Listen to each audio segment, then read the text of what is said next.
Welcome to the Renegade Nutrition Podcast, where we discuss all things wellness. I'm Eleni Welch, nutritionist. And I'm Kay Boyer, health enthusiast.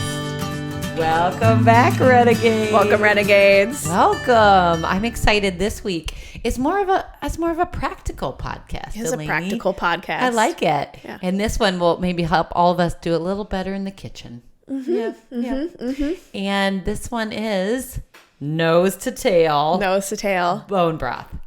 Or broth. Not broth, but just the benefits of eating nose to tail. Eating it all. Oh, got it. But Not just in bone broth is part of that. Yeah. Well, when we get there in your section, I've got some flexing to do on my broth process in my life. So, okay. I we'll want to hear it. Flex away. Yeah, we'll get there. So, yeah. Yes, we're going to talk about the benefits of eating nose to tail, or as I like to call it, snoot to shoot. That's good. That was good. Kay mentioned she was grumpy today, so I'm just doing what I can to make her laugh. You're doing a great job. Good. You know how they say just smile for a minute and then you feel better? I'm already feeling better. Oh, good. It'll only get better from here. Yep. I didn't eat my snoot or toot this morning. Or shoot, what you call it? Snoot to toot would also be pretty good. Neither of these words sound appetizing, but somehow are you going to make us want to eat these things? I think so. If I succeed, you'll want to eat them. Okay. I don't know. We'll see. That remains TBD. Okay. Oh, that's hilarious. First off, hello to our listeners in Singapore. Singapore. We have listeners in Singapore. We sure do. I'm so proud of us and Singapore. Yes.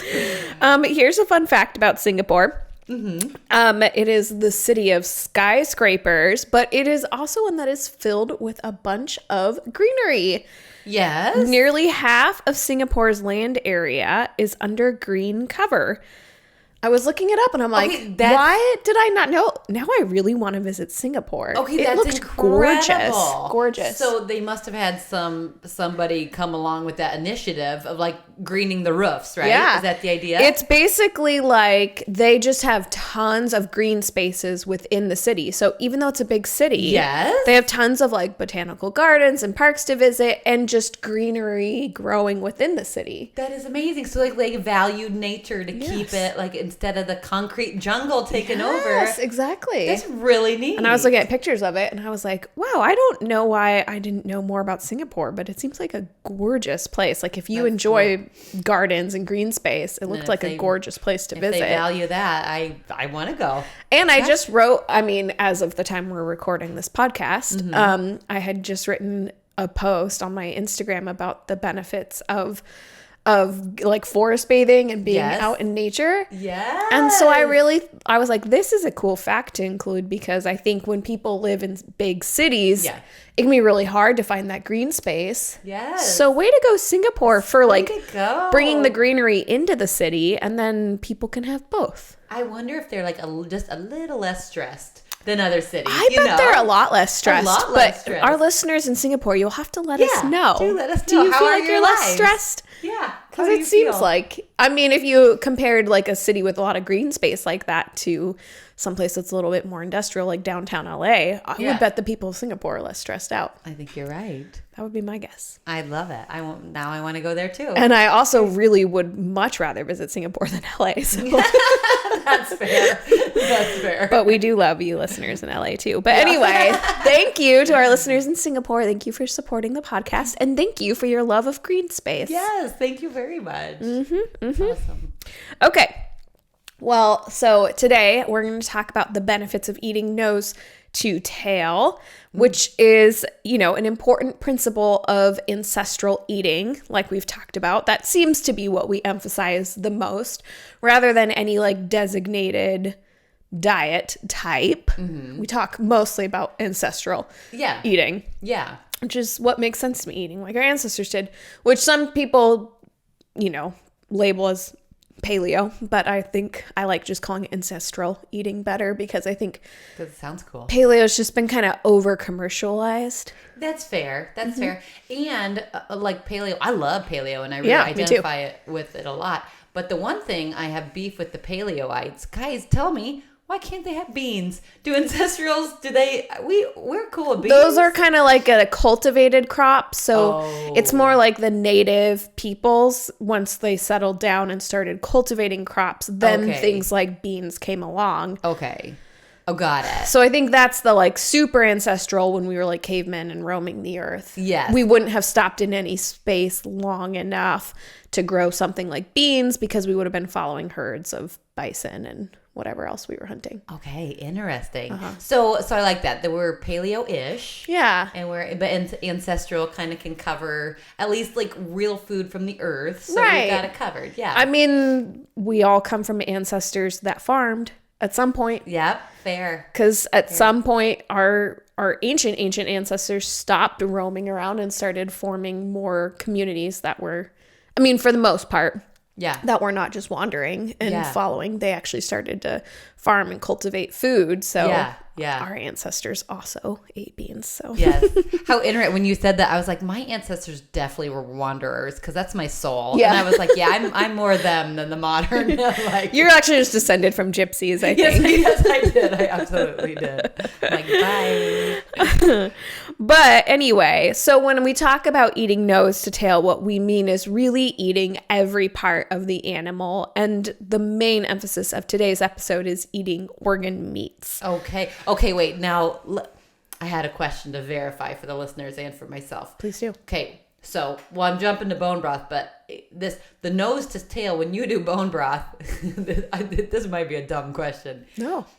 You remove, like, the hair first. Oh, like skin, like hair. you skin it off. Yeah. Is this dumb to ask? What about the skin and the hair? Okay, well, like most cuts that you're buying, like skin on is fine if you're Okay. making a stock. Okay. The hair, I guess, unless it's clean, I wouldn't include it. Like feathers and stuff, like if you're cooking a chicken carcass, most of the time you don't just like plunge a whole chicken into a pot. You would like pluck the feathers and then put the whole carcass in. And that makes sense, like that, like the cow hide. You take off the hide. Yeah. So that way you get bone broth and you get a beautiful rug. Okay? Right. Okay. Right. Like Cool, if you're messed up. buying from a butcher and not butchering yourself, it's not going to have any of the hide. The hide. on Okay. it. Okay. So you get it like the meat bits and Yeah. the organ bits. So ancestrally speaking, our ancestors would have used every part of the animal, but not eaten every part of the animal. So like the hide, they would have taken for clothing. Yeah. And used that. Then they would have just used all the meat, but they never would have removed skin per se in the way that we eat like skinless, boneless meats. Yeah. Our ancestors were not eating cuts that were skinless and boneless like that. Okay. They were eating like fish with the scales and chicken with the skin. And now we don't really do that. We're used to everything being like dissected, bones removed, skin removed, packaged, made to look nothing Very sterile. Yeah. nothing like the animal it came from. Yes. Right. Yes. No, I don't think that's a stupid question. I think it's worth asking. Most people probably aren't slaughtering their own animals, and the ones who are hopefully just know what to remove and what not to remove. But yeah, it's worth. If it's like a clean animal, I don't know that there's any issue with including the hair. It just would make, you'd have to filter it so you weren't like coughing up fur balls. Yeah, you're right. All right. Shave the thing first. I don't know. Whatever. That's funny. And also just like if you are making bone broth, just know the more fatty bits you include, like skin, the more you're going to get that plug of fat at the top of the broth. Which I don't have a problem with because it actually helps preserve the broth so you can keep it in the fridge for longer because it kind of blocks out air. It keeps like air from reaching it. Wow. So I leave it. But when you go to use the broth and you're ready, it's best to remove all of that fat because I have learned the hard way. If you leave it and then you cook with it, the broth gets really greasy. Okay. So I now remove my husband was like, I'm not a fan of this because it's greasy. Like, because then the fat like melts.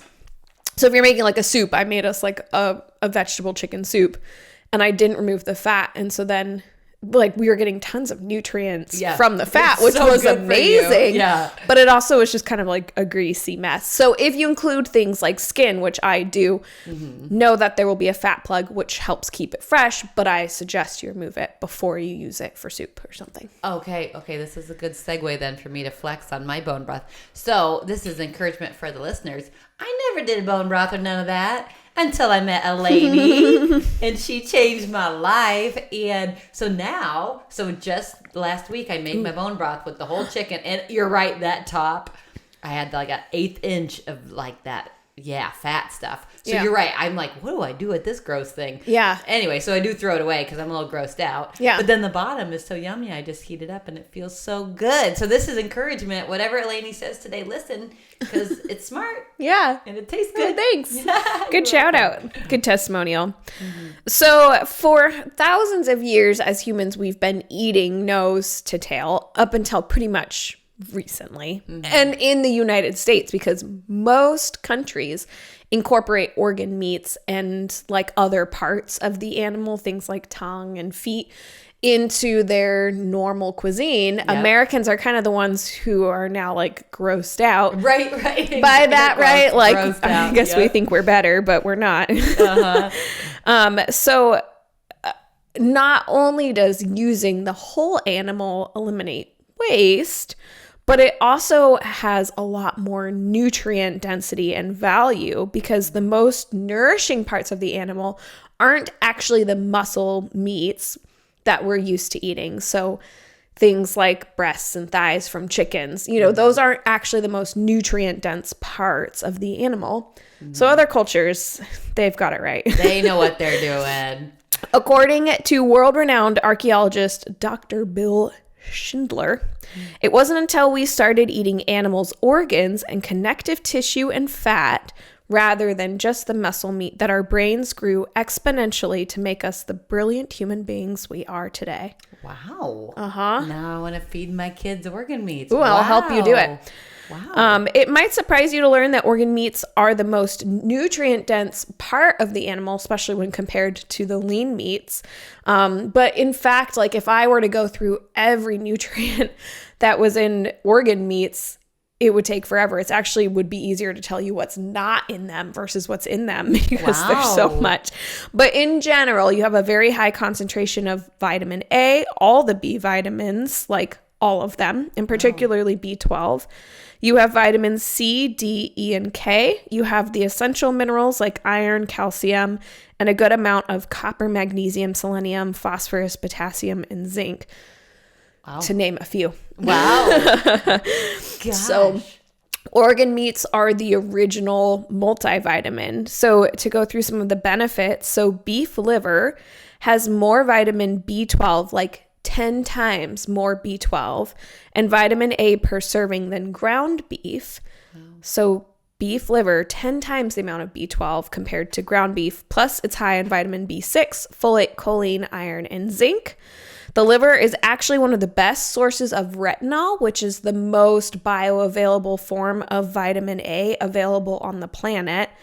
And no, it's not carrots. I know everybody thinks like vitamin A, they think of carrots, sweet potatoes, orange things, which do contain vitamin A, but it's in the form of beta carotenes versus retinol. Oh. Retinol is a lot more bioavailable for our bodies because beta carotenes have to be converted to retinol before our bodies can use them. And that conversion process is pretty inefficient. Okay. So actually, even though things like carrots have really high contents of vitamin A, it's not in the absorbable form like it is in liver.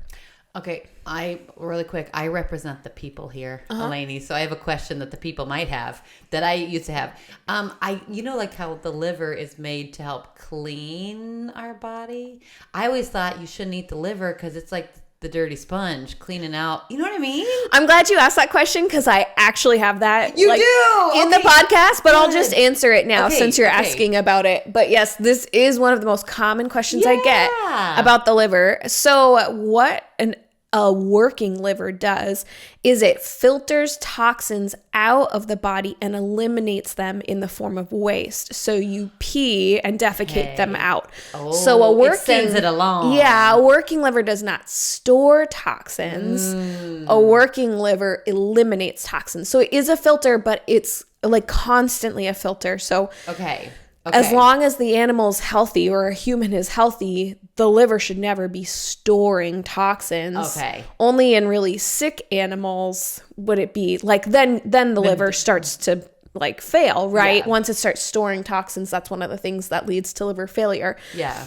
And then you don't want to eat that. Like you wouldn't a farmer hopefully wouldn't just process meat from a cow that died. Right. Like of just like, and I'm sure that liver looks bad. it would look Yeah. mysterious. Yes.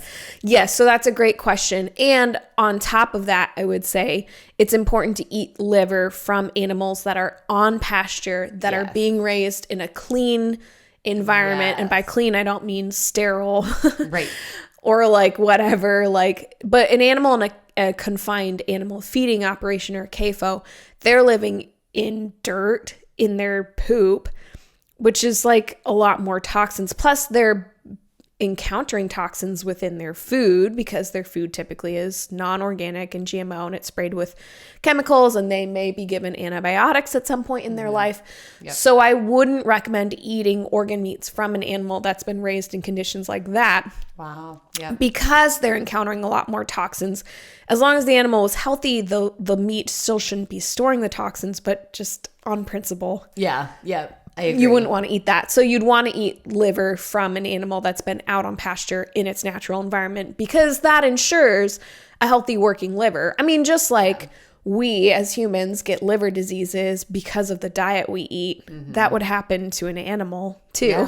Yeah. So you want to eat a liver from an animal that's living its best life. Yeah. Absolutely. Fair. Okay, yes. Good question. Good. You've called my worries on that. So great. Yes, absolutely.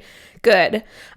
Beef heart, so now moving on to the heart, is especially rich in CoQ10, which is vital for energy production and the prevention of oxidative stress, which we experience every day.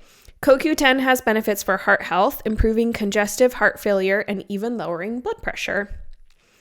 Beef kidney is also rich in vitamin A and the whole suite of B vitamins. Plus, it's packed with selenium as well as amino acids, which are beneficial to our own kidney and liver health. Spleen, as an organ, is high in vitamin C. Vitamin C in the spleen helps iron to carry the oxygen from our lungs to our various body parts. The spleen and the kidney both also have folate, which plays a big role in making and repairing DNA, so aka cancer prevention, and producing red blood cells, which is why it's in a lot of prenatal vitamins. All of the organ meats have great absorbable iron and are one of the best food sources of vitamin D. In fact, the high iron content is why I have not at all, at one point, during any point of my pregnancy, I've never taken supplemental iron. I've only taken like liver capsules, basically desiccated liver capsules, and I've eaten organ meat. So as soon as that sounded okay to my body to eat again. Yep. That first trimester, I didn't have many. Just did the capsules. But once organ meat started sounding good again, that's what I've been eating. And my own brag is that I just got my 3rd trimester blood work back and it looked like fantastic. Yes. That's awesome. Yeah. So that's testament to I did not take any iron and I did not have any form of iron deficiency anemia whatsoever. And in fact, my midwife was like, wow, your blood work looks awesome. So you're like, well, I'm a nutritionist, so I hope so. I hope so. I was like, I've been eating a lot of liver. So and you may remember the episode we did on the top most nutrient-dense foods, in which we discussed the ranking of nutrient-dense foods based on the most common deficiencies that are present worldwide. And of course, organ meats took 4 of the top 7 spots. So wow. Wow. There's also an interesting concept, an ancestral concept of the types of support. So there's a philosophy that whatever organ you are eating, supports that organ within your own body. So for example, eating the heart would support your heart. It would support cardiovascular health. If you eat spleen, it supports your spleen. So it's kind of interesting because it's actually true. If you look at the vitamins that are predominantly within those organs, they are supportive. So like we mentioned, the heart, if you eat the heart, contains a lot of CoQ10. What's CoQ10 good for? Heart health. Cool. And then the spleen is high in vitamin C. What's vitamin C good for? Spleen health, because it's good for immune health, and the spleen is a big part of your immune system. Cool. So I think that's cool. Connected. Our ancestors knew that long before we did, and maybe they couldn't have pinpointed it down to the actual like vitamins and minerals and interactions, but they just knew. I don't know that we're any better off for knowing those details. Maybe we can convince people on a podcast. Yeah. Yes, it's true. It just adds clout. But sadly, for every like filet mignon or chuck roast, there are also powerful organ meats that usually end up in the trash because people don't want them. The butcher doesn't have anything to do with them, which isn't good for our planet or our bodies. So here is a guide to how to eat organ meats and not hate yourself. Yes. Yes. Because most of us didn't grow up eating organ meats, and learning to like them as an adult can be really hard. I'm mentally preparing myself to mix it in. Right. I am like, okay, you can do it. Help your spleen. And most people don't know how to prepare organ meats. Like it would just be a totally foreign concept, right? Right. Or even where to buy them.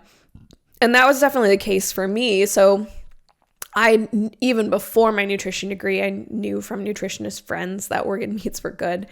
But I avoided organ meats for like years. Even after completing my master's in nutrition, I was like, I eat everything else that's nutrient dense. I don't have to eat organ meats. I'm all right. Yeah.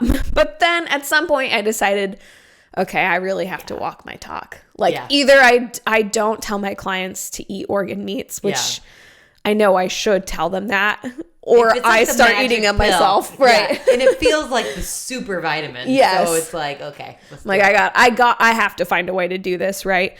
And it was after I was reading a book called Deep Nutrition by Dr. Catherine Shanahan, and she was talking all about how important organ meats are. And that was my like, okay, I'm going to do this, right? Yes. Hey there, Renegades. Eleni here, briefly interrupting this episode of the Renegade Nutrition podcast. I wanted to highlight a company that Kay and I have recently discovered that we love, and that company is Bulletproof. Bulletproof sells high-quality nutritional supplements, and every product that Kay and I have tried from them personally, we have found to be excellent. It's important when you choose a supplement that it contain the bioactive forms in order for it to be effective, and Bulletproof has just the right forms in just the right amounts. Right now, if you go to bulletproof.com and use the code RENEGADE15 at checkout, you can receive 15% off your order. That's Renegade, RENEGADE 15. Use that code at checkout to get 15% off, and we'll earn a small commission too. Thanks for your support. All right, back to this week's episode of the Renegade Nutrition Podcast.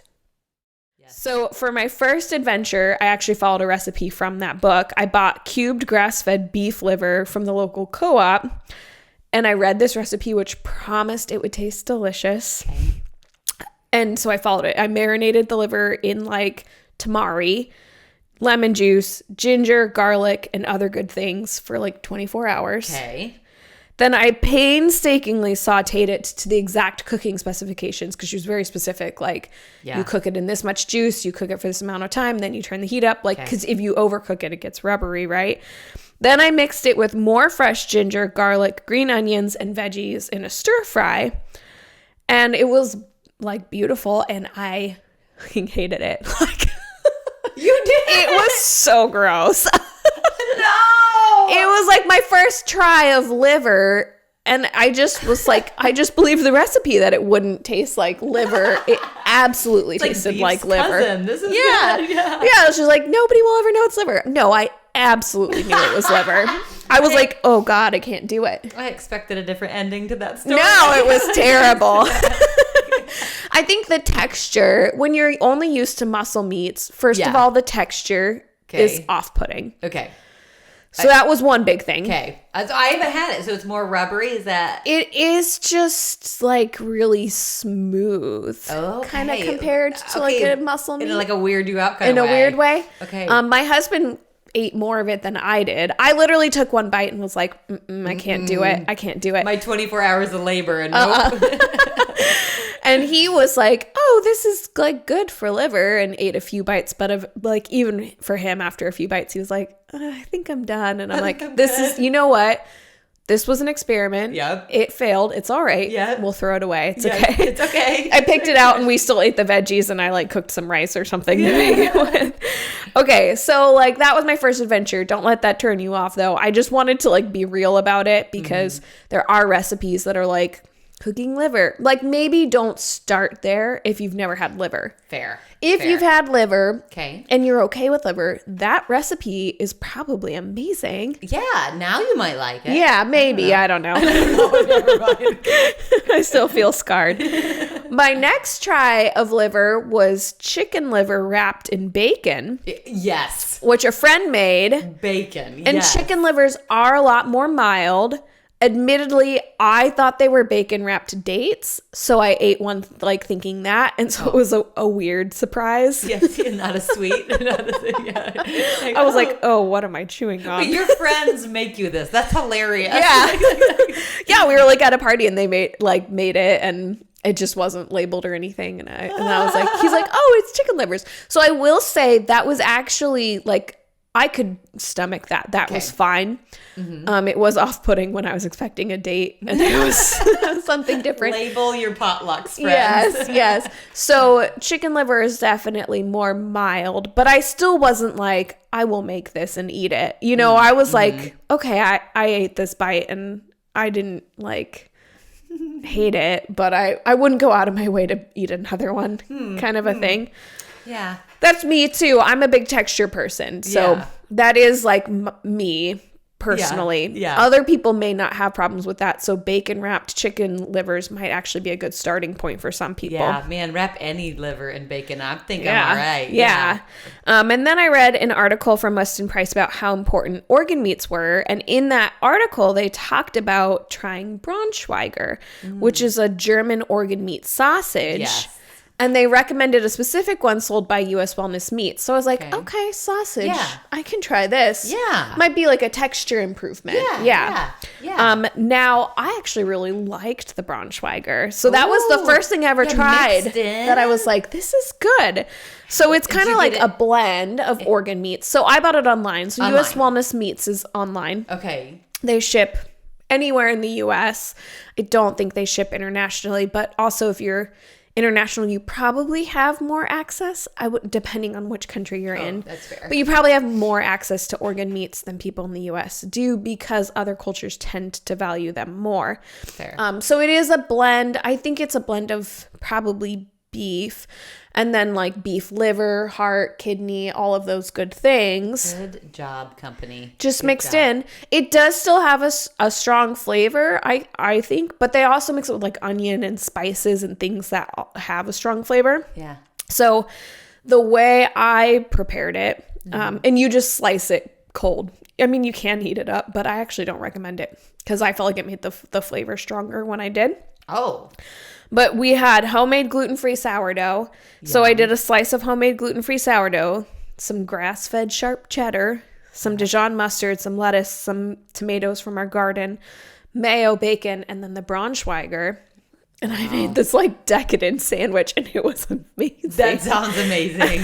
That sounds amazing. So I was like, okay, I don't know if I'm going to like this, but I'm going to put everything else on it to kind of distract. Yeah. And I think those other ingredients like lettuce and tomato and onions and stuff kind of like detracted from the texture. Yeah. You're like, which food texture am I getting? So right. Yep. And so I actually made those like it's a kind of big block of sausage that you get. So I just made those sandwiches every day until I had eaten the whole block of Braunschweiger. Wow. And then I got used to the flavor of the Braunschweiger. And nowadays I do a sharp cheddar goat cheese because that was before I knew how sensitive I was to cow's milk dairy. This was a couple years back. So I just do a slice of Braunschweiger, a slice of the sharp cheddar goat cheese, and I do some stone ground mustard. Yum. It's really good. So I just do those. I don't get so fancy with the sandwich anymore these days, but Yeah, get her done. but yeah, that is actually one of my favorite snacks, and I like crave it. Wow. It has been one of my favorite snacks during pregnancy. Is and like all the vitamins in it. is the Braunschweiger with some cheese and some stone ground mustard. Oh my God, it's so good. I don't personally notice the organ meat flavor of it anymore. Like I'm a big fan.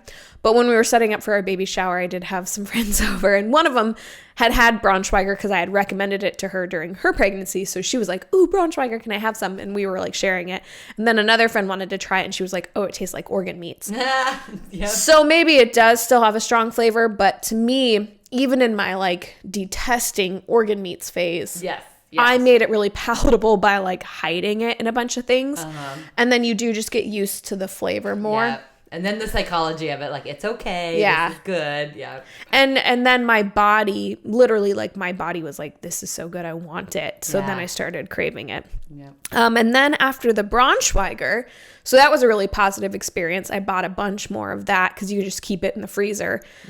So that kind of met my organ meat requirements. I was eating it every week. But then after that, I was like, okay, now I can try like an organ meat blend. So on the US Wellness Meats website, they also had this organ meat blend that my friend Emily was like, hey, have you ever tried this? And I hadn't, so I bought some. So it's a blend of ground beef mixed with liver, kidney, and heart. So it's all those in there. It's similar to like Braunschweiger, but it's not that sausage. So it's really more like just ground beef. Wow. And I specifically used it in this Thai dish recipe that my friend Emily had sent me. And I mixed it with extra plain ground beef, which you don't necessarily need to do that, but it just stretched it a little further because it's kind of an expensive blend. I mean, it's like $12 per pound, so it's expensive, right? So I stretched it with our like... That's smart. Yeah. But then you don't have to buy as many vitamins. So yeah, exactly. Yes, if you're eating that way, you definitely don't have to do a multivitamin. I mean, if you're eating that way regularly.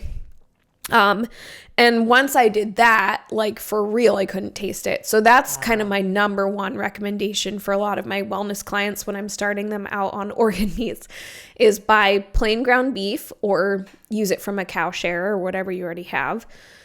And then buy an organ meat blend and then blend it in with that ground beef. So it ends up being like a lot more. It's probably close to like 80% ground beef to 20% organ meats, but that's still a better ratio than not eating any organ meats. So, especially if you're eating it weekly, it's really easy to prepare and it adds moisture to the ground beef without changing the texture.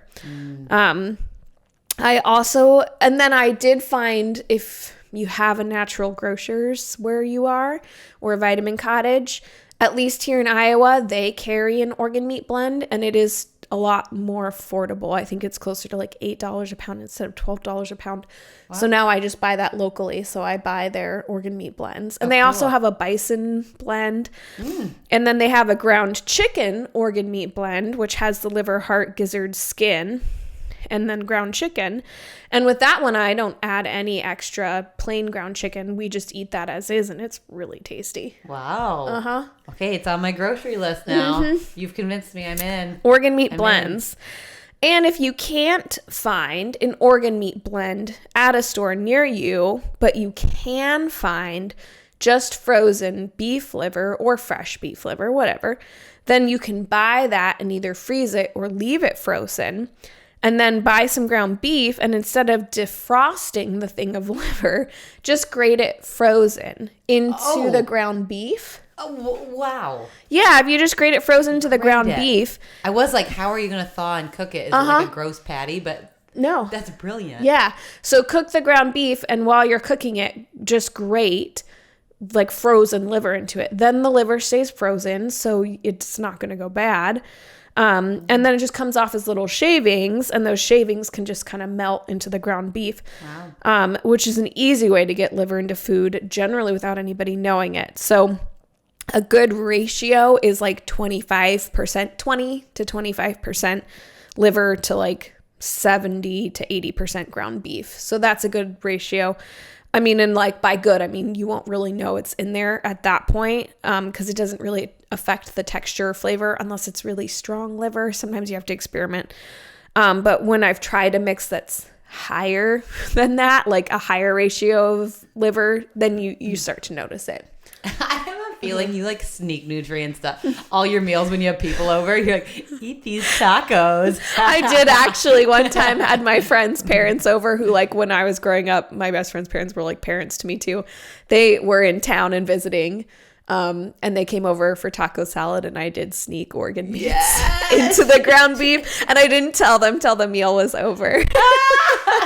You're like, you're welcome for all those B vitamins. Yeah, and they didn't notice at all. Like, yeah, the dad was like, no way. No, you didn't. And I showed him the package that was like in the trash. And so, literally he didn't know. That's amazing. Yeah, especially because like in taco salad, that's one of my favorite ways to do it. Yeah. You're adding so many other, you have taco seasoning and you're adding like lettuce, tomatoes, and onions and beans and cheese and like sour cream, all these like good stuff to it. So yeah, that's a really great way, especially for kids. Like just be like, it's taco salad night. Don't announce anything. Right? Like they probably won't notice. Yep. I fooled adults, so I don't know. So we can fool kids.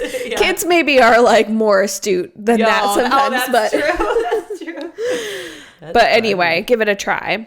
Additionally, one thing I really like are cod livers, which sound gross, but they're actually really mild and tasty when you mix them into like a tuna or a salmon salad. I buy them on Amazon, the ICAN. I think it's ICAN. It's like an Icelandic cod liver. It just comes in cans. Drain it, and then make a tuna salad and mix them in. You really can't tell that they're in there, I promise. What do they look like? They honestly are the same color as like tuna in a can.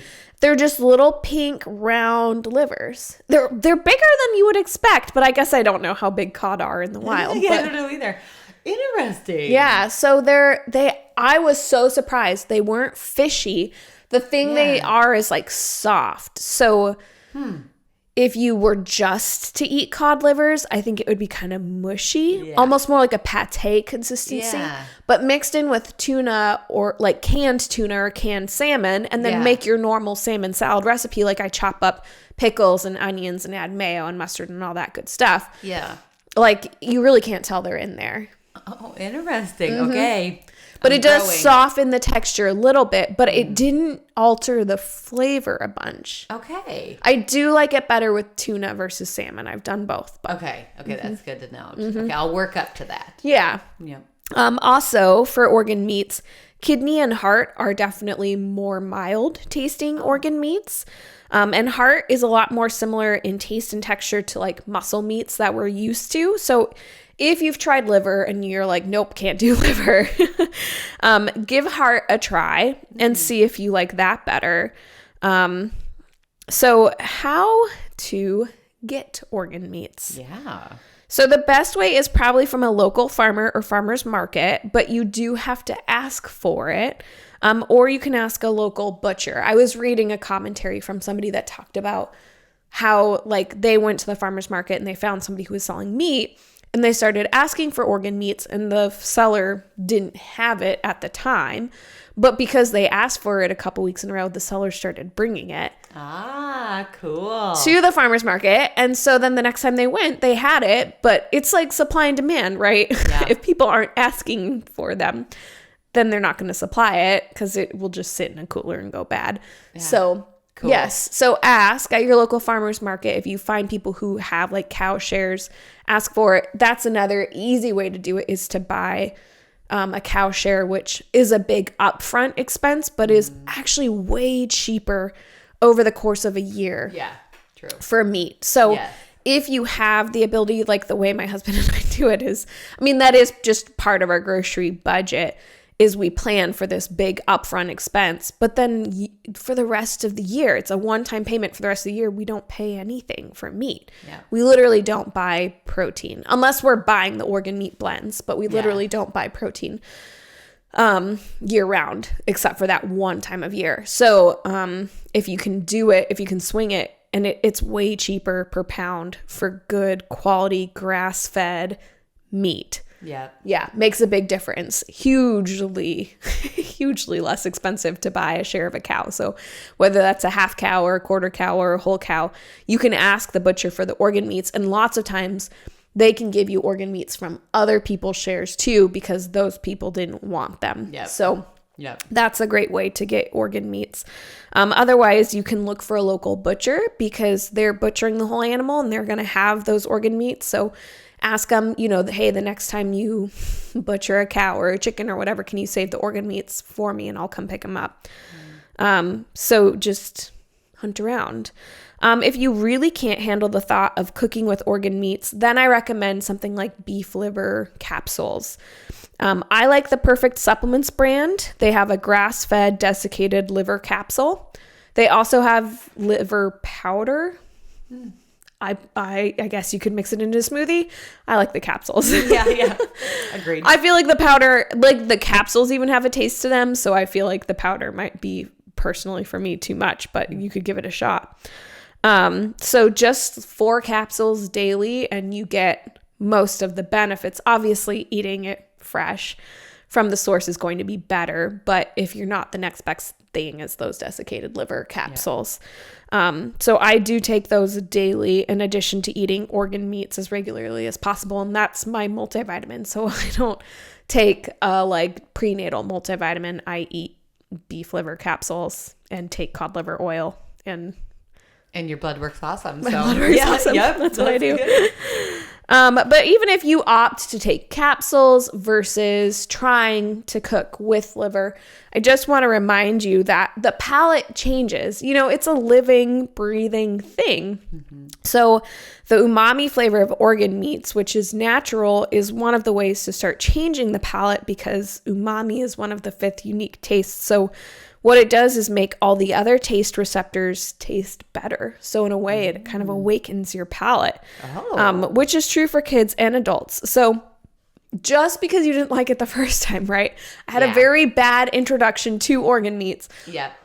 But I kept trying. Yes. And I tried different ways and forms, and I finally found one that I liked. Yeah. And like I mentioned with that Braunschweiger, the first several blocks of it that I had to disguise it in a ton of different things. Yep. But now a few years later, I actually crave the taste of it and I like it just kind of, I don't eat it on its own, like just straight up slices, but I'll eat it with the cheese and the mustard and that's enough. So I don't have to add 15 other ingredients. Yes. So your palate does change. Yes. You just have to get used to the flavor. And that's true for kids. I mean, that's part of why the recommendation for picky eaters is just keep presenting the food. Yeah. Keep presenting it. 10, 15 times. Yes, exactly. Yep. Over and over again. So the same is true for adults. So if you really can't do it right now, try the capsules, but also keep trying it in little ways because eventually you're probably going to find something you like.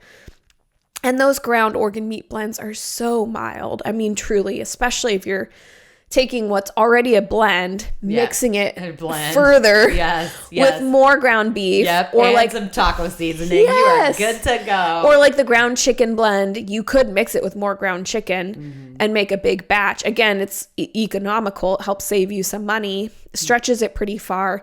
And truly, I think it's just not even noticeable. And I hated organ meat. So I would know. Yes. It's not like I'm one of those people who grew up eating them and I'm you can't tell. And it's just because I'm conditioned to them. Right. I literally tried them for the first time in my early 30s. And thought they were gross. I thought they were horrible. So I have had the experience. So I recommend trying those organ meat blends, trying something like Braunschweiger, doing what you can to disguise it at first, and then slowly over time, just disguise it a little bit less, and you do get used to the flavor, and it does taste better. And the best thing you could do for your kids is start them now on it, so that by the time they're adults, that's a food they're used to. Yeah, exactly. Bigger brains. Yep. Yeah, so that is my practical guide to eating nose to tail. Well, you have successfully gotten me excited to eat like organ meats. I really am like, gosh, I want some. Yeah. Wrapped in bacon. But Wrapped yes, in bacon, yes. That sounds amazing. So, Yeah. well, thank you, Elaine. You bet. Such good knowledge. And for all of our listeners, I mean, gosh, go home and cook some liver, I guess. Yeah. Go be renegades. Thank you for listening to the Renegade Nutrition Podcast. Please keep in mind that this podcast is an educational service that provides general health information. The content on this podcast is not a substitute for direct, personal, professional medical care and diagnosis. You should always talk to your doctor before making a dietary or lifestyle change. Go be renegades! Go be renegades!